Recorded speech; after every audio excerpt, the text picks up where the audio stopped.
Hello.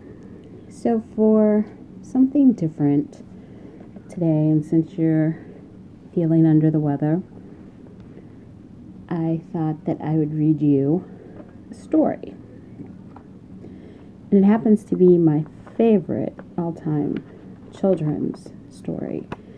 And I don't know if I've mentioned this to you before, but I think I have, and I think I had suggested that you get the book for the boys just because I think that they would like it.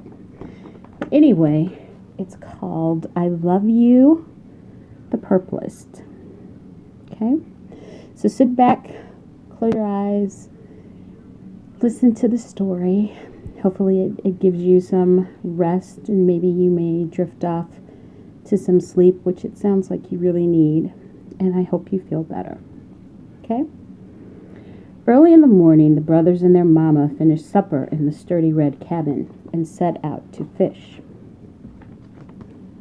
The lake slowed its thrashing to a soft, even beat. The mosquitoes dipped low to the water, and the water bugs skittered on top.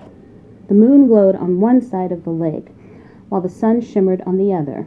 This was the time when fishing was best. Max exploded from the cabin, twirling the shovel in front of him. Mama came next, and then came Julian. Julian shut the cabin door tightly to keep it safe from burglars and bears. Julian scooped the dirt to find the fattest worms. Max jumped on the shovel and flung dirt in the air until a tangle of worms filled his can. "Mama, who has the most worms?" he asked. Mama smiled. "Max, your can is full of the liveliest worms. And Julian, your can has the juiciest." Max, Julian, and Mama stepped into the small wooden boat. Julian took one oar, and Max took the other.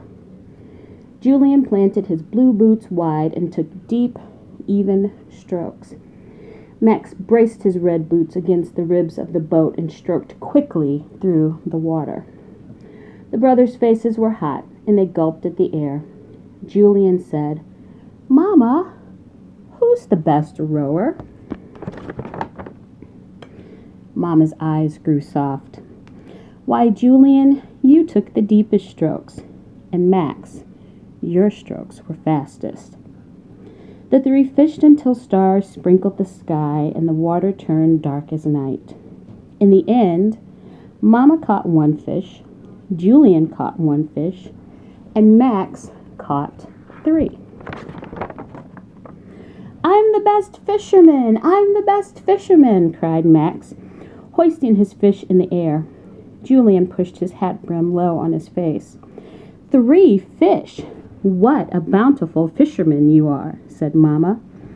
"And Julian, you're the cleverest. Your fish hid in the weeds, but you waited. When your bobber jerked in the water, you kept your pole high and you reeled in a fine, fat fish." When the fishing and the baths and the stories were done, Mama tucked the brothers into bed. Julian slept in the top bunk, and she reached up to kiss him goodnight. "Mama," whispered Julian, his hands forming a tunnel around her ear, "who do you love best?" Mama thought for a minute, and then she whispered, "Why, Julian, I love you the bluest. I love you the color of a dragonfly at the tip of its wing. I love you the color of a cave in its deepest hidden part, where grizzly bears and bats curl up until night. The mist of a mountain, the splash of a waterfall, the hush of a whisper." The breath in Julian's chest grew and grew and grew until he couldn't hold it in any longer. Then it came out in a long, velvety sigh.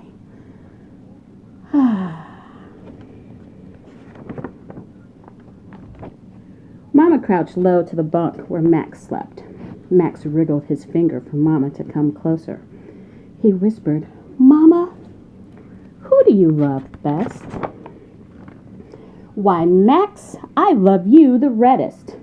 I love you the color of the sky before it blazes into night. I love you the color of a leopard's eyes when it prowls through the jungle, and the color of a campfire at the edge of the flame. A wide open hug, the swirl of a magic cape, the thunder of a shout. The smile on Max's face grew and grew and grew and grew until his cheeks couldn't hold it in. Then it came out in a big, thundery laugh. Ha, ha, ha. Well, that's not thundery, but it's a laugh. Later in the evening, the brothers and their mama slept. One in the top bunk, glowing like the evening moon. One in the bottom bunk, shimmering like the evening sun. And Mama in the big bed, dreaming of the boys that she loved best.